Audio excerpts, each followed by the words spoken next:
Hi everyone, this is Dustin Hartzler here from yourwebsiteengineer.com, and today I've got a quick video in store for you to show you how to fix a broken WordPress website from either the white screen of death or from some sort of error like you see here, a parse error of some sort.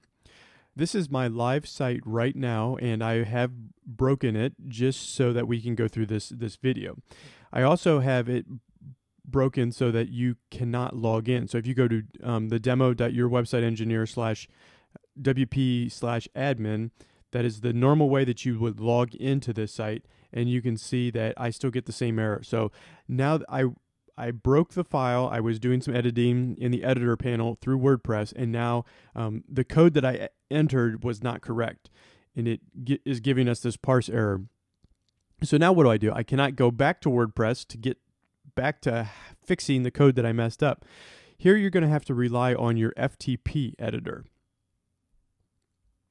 So I'm using a program called Flow, and it is a Mac-only program, but you can use different programs like CyberDuck or FileZilla, or there's a whole bunch of other ones out there that you can use to get access to your FTP.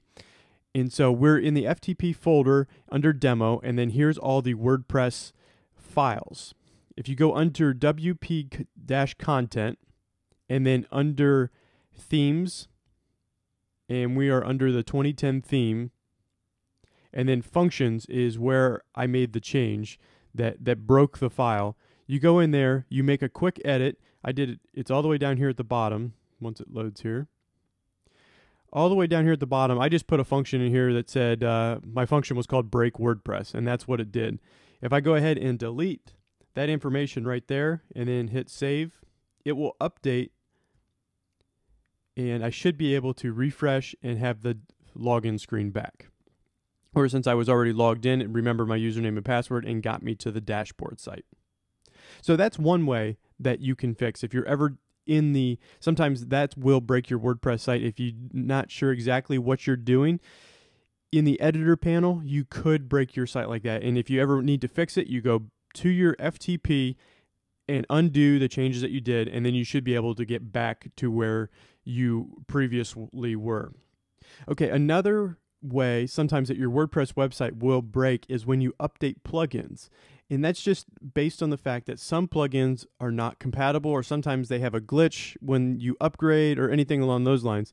So if this is the second way, is how to fix in case something like that happens. And I don't have any plugins that are potentially going to break, so I'm just going to kind of talk you through this just so you know, just in case this ever happens to you. So a lot of times when you go to activate a plugin, or you upgrade a plugin, actually, you will click the upgrade automatically. You click that, and then it's going to go through its process. It's going to upgrade, and then everything should be fine. Well, sometimes your site will break 100% of the time. You can't do anything. You can't get back to the plugins area. You can't get to your regular site. It's a complete hassle.